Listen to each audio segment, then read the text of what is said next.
Hello friends, welcome to government exam classes. Friends, हमारे channel पर physics की class चल रही है जो एयरफोर्स और एनडीए दोनों एग्ज़ाम के लिए काफ़ी इम्पोर्टेंट है। एक क्लास हो चुकी है, ये दूसरी क्लास है, राइट। तो आज हम जो है डॉट प्रोडक्ट पढ़ेंगे। एक छोटा सा टॉपिक है जो हम कंप्लीट करेंगे, राइट। इससे रिलेटेड कुछ क्वेश्चंस देखेंगे। फ्रेंड्स, यदि आपको फिजिक्स पढ़नी है एयरफोर्स और एनडीए बोथ एग्ज़ाम के लिए, तो आप इस चैनल को सब्सक्राइब कर सकते हो ताकि जो आने वाला वीडियो है उसका नोटिफिकेशन आपको मिलता रहे। तो स्टार्ट करते हैं। आज जो टॉपिक हमें पढ़ना है वो है dot product of two vectors, right. Dot product of two vector, right friends. इसे आप हिंदी में कह सकते हो बिंदु गुणन। दो वेक्टरों का बिंदु गुणन, ठीक है फ्रेंड्स। ये हमेशा स्केलर होता है जिसे हिंदी में कहते हैं एडिस, जो मैं लास्ट वीडियो में बता चुका था। एडिस का मतलब होता है जिसमें डायरेक्शन ना हो, ओनली क्या हो, मैग्नीट्यूड, ठीक है। तो ये ध्यान रखना, डॉट प्रोडक्ट हमेशा एडिस होता है, या आप कह सकते हो स्केलर होता है, ठीक है, या आप कह सकते हो स्केलर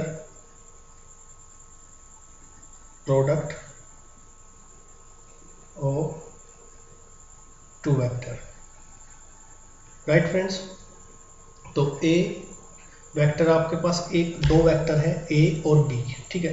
तो वेक्टर ए, ये वेक्टर ए है आपके पास और ये वेक्टर है आपके पास बी, और इनके बीच का जो एंगल है वो है आपका थीटा।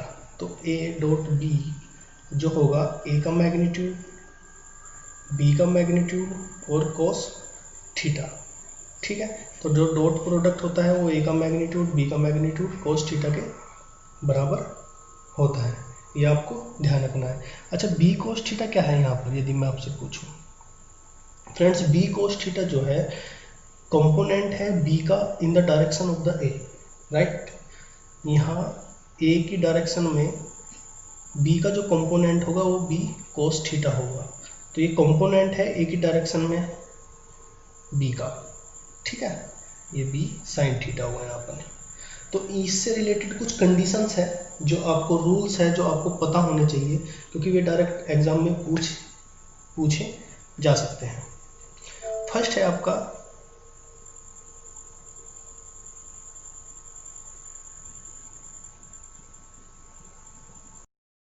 Right friends. तो यहाँ पर फर्स्ट जो कंडीशन है वो है आपकी स्केलर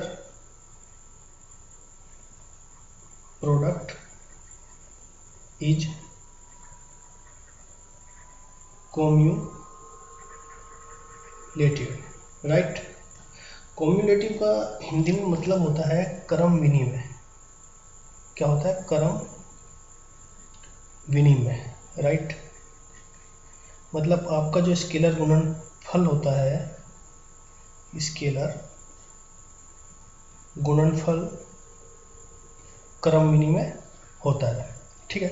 अब क्रम विनिमय का मतलब क्या होता है? क्रम विनिमय का मतलब होता है यदि आपके पास दो वेक्टर है, ए वेक्टर बी वेक्टर, आपने उनका डॉट प्रोडक्ट निकाला, ए डॉट बी निकाला, ठीक है, और एक बार आपने निकाला बी डॉट ए, तो दोनों की वैल्यू हमेशा सेम आएगी, ठीक है।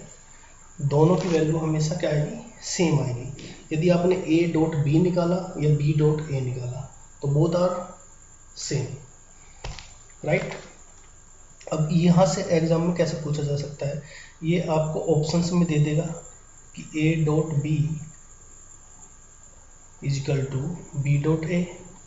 एक ऑप्शन आपको मिलेगा कि ए डॉट बी बराबर नहीं है बी डॉट ए के, और थर्ड और फोर्थ ऑप्शंस और मिलेंगे। तो आपको कंडीशन चेक करनी है कि which condition is the right. So you will be tick first option because this condition is the right, A dot B is equal to B dot A is the right condition, ठीक है। तो ये आपकी condition ठीक हो जाएगी, इसलिए आपको एक पर टिक करना है। नेक्स्ट कंडीशन है आपकी कि जो स्केलर प्रोडक्ट होता है वो डिस्ट्रीब्यूटिव होता है। क्या होता है? जो स्केलर प्रोडक्ट होता है, scalar product is distributive, right. Distributive को हिंदी में कहते हैं आपका वितरित। क्या कहते हैं? वितरित। जो आपका स्केलर प्रोडक्ट होता है वो वितरित होता है। इसे समझते हैं इस कंडीशन में। इस कंडीशन में वेक्टर ए, ठीक है, का dot B plus C vector के साथ इक्वल टू होता है A dot B plus A vector dot C vector, right. तो इस तरीके से आप इसे जो है याद रखिएगा, क्योंकि ये डायरेक्ट भी पूछ सकता है एग्जाम में, और ये आपको क्वेश्चन दे देगा कि ए वेक्टर की वैल्यू दे देगा, बी वेक्टर की वैल्यू दे देगा और सी वेक्टर की वैल्यू दे देगा। तब आपको इसे सोल्व कराने के लिए ये कंडीशन दे देगा कि ए डॉट बी प्लस सी की आप वैल्यू बताओ, ठीक है। या तो एक आप बी प्लस सी को ऐड करोगे तब ए के साथ डॉट करोगे, या आप डायरेक्ट वहाँ से निकाल सकते हो कि ए डॉट बी और ए डॉट सी। यहाँ पर आपको अब कुछ कंडीशंस आपको पता होनी चाहिए। ये कंडीशन मैं आपको बता देता हूँ कि हमेशा स्केलर प्रोडक्ट यदि परपेंडिकुलर है, दोनों म्यूचुअली परपेंडिकुलर है, तो हमेशा जीरो होता है, ठीक है। Scalar product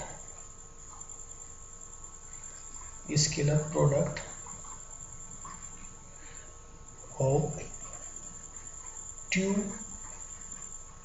mutually perpendicular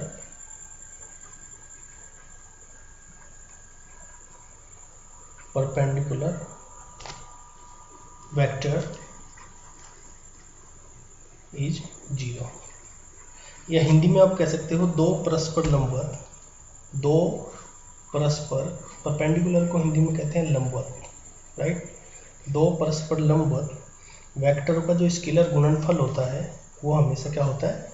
zero होता है। क्यों? सपोज करो आपके पास ए वेक्टर है और एक वेक्टर हो गया आपका बी। इन दोनों के बीच ये दोनों परपेंडिकुलर है। परपेंडिकुलर का मतलब है कि जो थीटा है वो आपका क्या है? 90 डिग्री, ठीक है।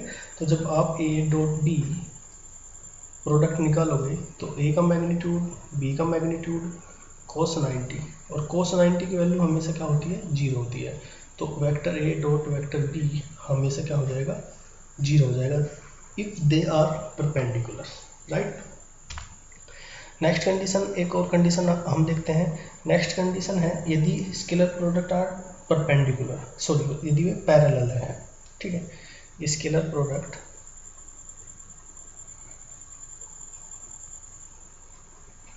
Of two parallel vector is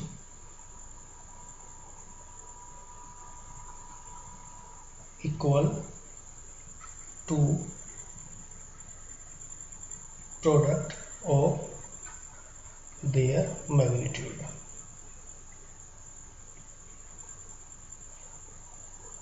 जैसे आपके पास दो वेक्टर है, A vector dot B vector, आप डॉट प्रोडक्ट निकालो, दे आर पैरेलल। पैरेलल का मतलब है सपोज करो आपके पास ये एक वेक्टर है, आपके पास ये बी वेक्टर है, तो इनके बीच जो थीटा होगा वो कितना होगा?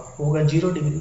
तो ए का मैग्नीट्यूड डॉट बी का मैग्नीट्यूड cos 0 इक्वल टू आपका हो जाएगा ए डॉट बी, ठीक है। तो ये कंडीशन ध्यान रखनी है, यदि दोनों पैरेलल है तो उनके बीच जो डॉट प्रोडक्ट होगा वो ए का मैग्नीट्यूड डॉट बी के मैग्नीट्यूड के बराबर होता है। एक ध्यान देना है, यदि आपको सपोज करो ए की डायरेक्शन ये है और बी की डायरेक्शन ये है और दोनों अपोजिट है, सॉरी दोनों अपोजिट है, ठीक है, और पैरेलल है, then what will be the angle between that two vector? So theta will be here 180 degree. Then what will be the condition कि ए डॉट बी है आपके पास, तो A dot B cos 180 degree, तो 180 degree what is the mean of cos 180 degree? -1, ठीक। तो minus A dot B हमेशा negative value हो जाएगी। ये मैग्नीट्यूड है, ए का मैग्नीट्यूड है और क्या है आपका? बी का मैग्नीट्यूड है, राइट फ्रेंड्स। तो सारी की सारी कंडीशन जो कंडीशन है वो मैं आपको बता रहा हूँ, ये कंडीशन आपको पता होनी चाहिए क्योंकि ये डायरेक्ट भी एग्जाम में पूछी जा सकती है। यदि मैं पूछूं कि जो कोई वेक्टर है आपके पास और उसका खुद की वैल्यू के साथ यदि डॉट प्रोडक्ट निकालूंगा तो हमेशा ए स्क्वायर के बराबर होता है। किसके बराबर होता है? ए स्क्वायर के बराबर होता है। राइट फ्रेंड्स, यहाँ पर मैं कुछ और कंडीशंस आपको बताता हूँ। यदि आई डॉट आई की वैल्यू मैं पूछूं तो हमेशा 1 होती है। यदि मैं आई डॉट जे की वैल्यू पूछूं तो हमेशा क्या होती है? 0 होती है। ठीक है, या के डॉट आई की वैल्यू पूछूं तो वो भी क्या होती है? 0 होती है। तो यदि सिमिलर है, यदि जे डॉट जे है तो 1 है। ठीक है, यदि के डॉट के है तो भी 1 है। राइट, और बाकी जो भी वैल्यू यदि नॉन सिमिलर है तो उनकी वैल्यू हमेशा क्या होती है? 0 होती है। ये आपको सोल्व करने में आपकी हेल्प करेगा। अब मैं आपके साथ कुछ क्वेश्चन शेयर करूंगा जो डॉट प्रोडक्ट से रिलेटेड होंगे। ठीक है, तो आपका जो फर्स्ट क्वेश्चन है, आपको एक फोर्स दिया गया है F is equal to 2I plus 5J। ठीक है, ये फोर्स है आपका, और आपको S एक पार्टिकल है जो S डिस्टेंस चलता है का विस्थापन करता है। ठीक है, या डिस्प्लेसमेंट इंग्लिश में। ठीक है, प्लस 6J। ठीक है, तो ये आपको यहाँ से क्या निकालना है? वर्क निकालना है, कार्य निकालना है। तो क्या करोगे? बिकॉज वर्क जो होता है हमेशा वो इक्वल टू होता है F डॉट S। तो यहाँ से जब आप वर्क निकालोगे तो 2I plus 5J dot 5I plus 6J। ठीक है, तो मैंने पहले ही बताया था आपको कि आई डॉट आई की वैल्यू हमेशा क्या होती है? 1 होती है। जब इस आई की आप मल्टीप्लिकेशन करोगे इस आई के साथ तो 5 दूनी 10, और आई डॉट आई क्या हो जाएगा? 1 प्लस। अब जब इस आई की इसमें मल्टीप्लिकेशन करोगे तो ये हो जाएगा आई डॉट जे, जो हो जाएगा 0। तो इसे मैं नहीं लिखता। जब इस 5i की मल्टीप्लिकेशन 5i के साथ करोगे, जे की, सॉरी ये जे है। ठीक है, ये जे की वैल्यू आई के साथ करोगे तब भी ये क्या हो जाएगा? 0 हो जाएगा। तो 5J की जब 6J के साथ करोगे तो J डॉट J क्या हो जाएगा? 1 हो जाएगा। ये कंडीशन आपको ध्यान रखनी है, ये 1 होता है, या J डॉट J भी क्या हो जाएगा? आपका 1 हो जाएगा, या K डॉट K भी आपका क्या हो जाएगा? 1 हो जाएगा। तो यहाँ से 6 पंजे 30, तो यहाँ से आ जाएगा आपका 40। और जो यूनिट क्या होती है वर्क की? ये होती है जूल। ठीक है, यूनिट हमेशा ध्यान रखना है कि यूनिट कैसे आप लगा रहे हो, क्योंकि हर क्वेश्चन में डायरेक्ट यूनिट भी पूछी जा सकती है। राइट फ्रेंड्स, अब आगे बढ़ते हैं। नेक्स्ट क्वेश्चन है आपका, नेक्स्ट क्वेश्चन है कि आपको क्या दिया गया है?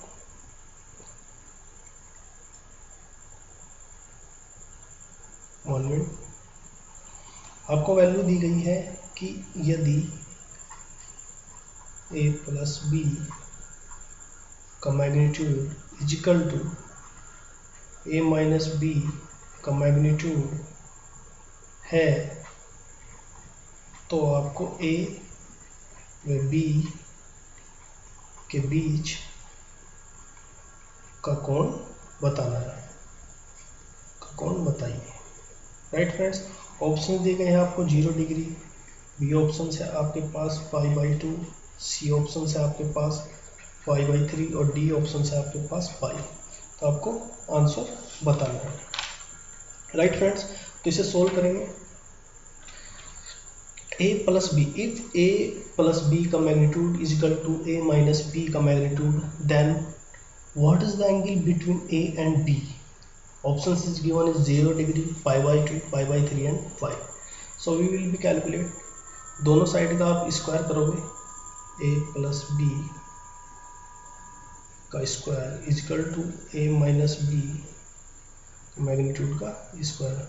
तो जब स्क्वायर करोगे तो यहाँ a square plus B square plus 2ab is equal to a square plus B square minus 2ab। Right, so यहाँ पर cos थीटा भी आएगा और यहाँ पर भी cos थीटा आएगा। ठीक है फ्रेंड्स, तो ए स्क्वायर प्लस बी स्क्वायर का दोनों जब हम इसे सोल्व करेंगे, ए स्क्वायर बी स्क्वायर, ठीक है, 2ab इधर हो गया आपका 2ab cos theta is equal to minus 2ab cos theta. इसे जब इधर लाओगे तो ये हो जाएगा 4ab cos theta is equal to 0, right. या आप इसे कह सकते हो कि cos theta is equal to 0 या थीटा बराबर cos inverse 0 is equal to होगा आपका π/2। तो आपका बी आंसर हो जाएगा इसका, ठीक है। इसके बीच जो एंगल बनेगा वो बनेगा आपका 90 डिग्री, राइट फ्रेंड्स। आगे बढ़ते हैं, नेक्स्ट क्वेश्चन देखते हैं। नेक्स्ट क्वेश्चन से आपको एक कंडीशन दी गई है, यदि a plus B, A vector B vector is equal to C vector है और कंडीशन दी गई है आपको A square plus B square is equal to C square है, तो आपको ए एवं बी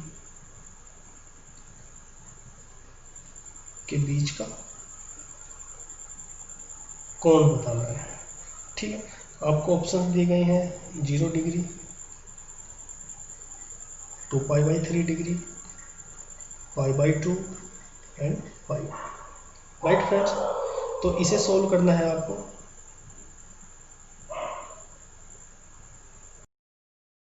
राइट फ्रेंड्स, तो हम इस क्वेश्चन को सोल्व करते हैं।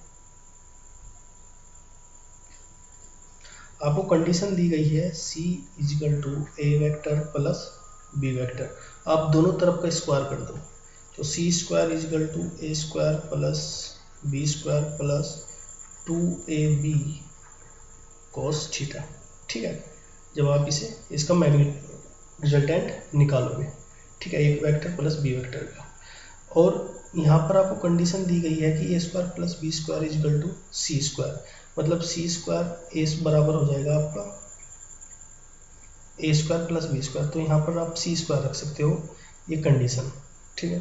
तो इस प्लस 2ab cos थीटा, तो यहाँ से सी स्क्वायर से सी स्क्वायर कट जाएगा,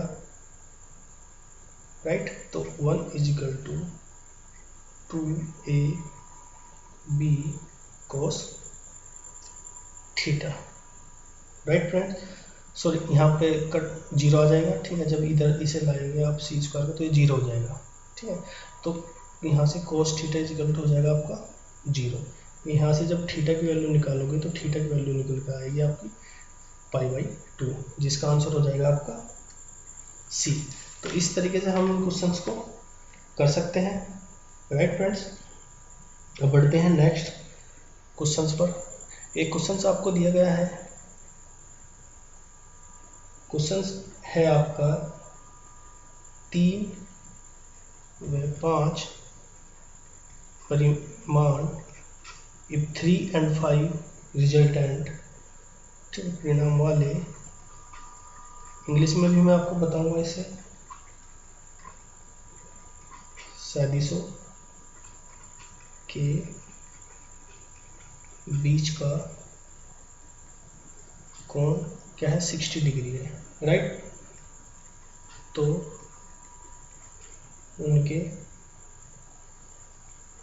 एदिश मतलब स्केलर गुणनफल का मान आपको बताना है, ठीक है। If 2 vectors resultant is 3 and 5 and angle between that vectors is 60 degree, then what is the scalar product या dot product of that vectors। तो आपको ए ऑप्शंस में दिया गया है 7.5, बी ऑप्शंस में दिया गया है 6.5 या सी ऑप्शन में दिया गया है 8.5, राइट। और डी ऑप्शंस में आपको दिया गया है 7.9।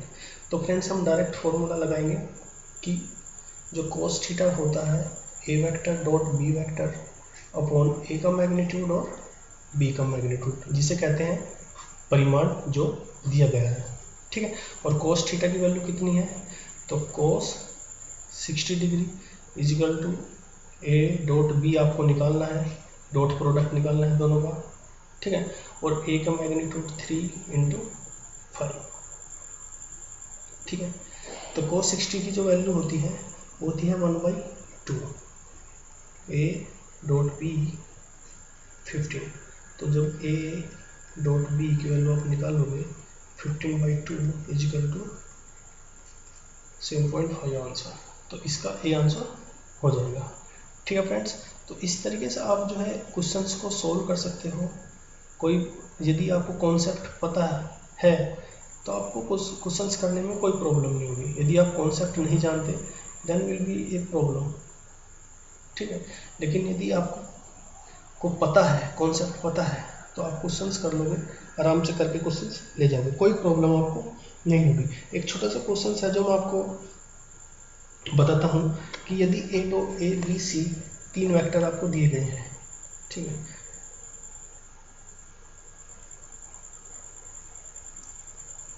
ये क्वेश्चन है आपके पास, यदि वेक्टर ए बी तथा सी 3 सदिश है, there are 3 vectors a b and c and condition आपको दी गई है तथा A dot B is equal to 0 है and A dot C is equal to आपका 0 है। देन ऑप्शन दिए गए हैं B is equal to C, B option आपको दिए गए हैं B is equal to not C, C option है बी पैरेलल सी और D B perpendicular to C. Right friends, देखो ध्यान दो, एक वेक्टर है ए, ये वेक्टर है आपका बी, ए डॉट बी, ठीक है, मतलब 90 डिग्री, ये ए वेक्टर है, ये बी वेक्टर है, तो जो सी वेक्टर होगा वो भी तो 90 डिग्री होगा ए वेक्टर से, तभी तो ये कंडीशन सेटिस्फाई करेगी आपकी। मतलब ये 90 डिग्री होना चाहिए, चाहे आप यहाँ सी वेक्टर यहाँ हो सकता है, सी वेक्टर आपका यहाँ हो सकता है, लेकिन perpendicular to vector A. So then एक condition will be seen in this diagram is that P हमेशा पैरेलल है सी के। कहीं भी आप यहाँ से इस लाइन से इस लाइन तक कहीं भी ले जाओ, जब आप इसे परपेंडिकुलर बनाओगे ये वेक्टर के, तो ये हमेशा पैरेलल होगा, तो कंडीशन सी ही सेटिस्फाई करेगी हमेशा, जो हमेशा पैरेलल शो करेगा। राइट फ्रेंड्स, तो एक क्वेश्चन छोटा सा है, वो आपको खुद ट्राई करना है। क्वेश्चन से आपका, अगर ए वेक्टर 2i प्लस 3j है, ठीक है, और आपको b दिया गया है 3i प्लस माइनस है यहाँ 2j, ठीक है, माइनस है, ठीक है, तब दोनों सदृशी से किस कोण पर होंगे। ठीक है, आपको ऑप्शन दिए गए हैं 45 डिग्री, बी ऑप्शन दिया गया है 60 डिग्री, सी ऑप्शन है 90 डिग्री और डी ऑप्शन है 120 डिग्री। राइट फ्रेंड्स, तो ये आपको क्वेश्चंस खुद ट्राई करना है। फ्रेंड्स, यदि आपको कंटेंट अच्छा लग रहा है, ठीक है, और देखो कंप्लीट फिजिक्स यहाँ पर कराया जाएगा इस चैनल पर, तो आप सब्सक्राइब कर सकते हो और लाइक कीजिएगा वीडियो, और ज़्यादा से ज़्यादा फ्रेंड्स इसे शेयर करें। ठीक है, तो आज के लिए इतना ही, धन्यवाद।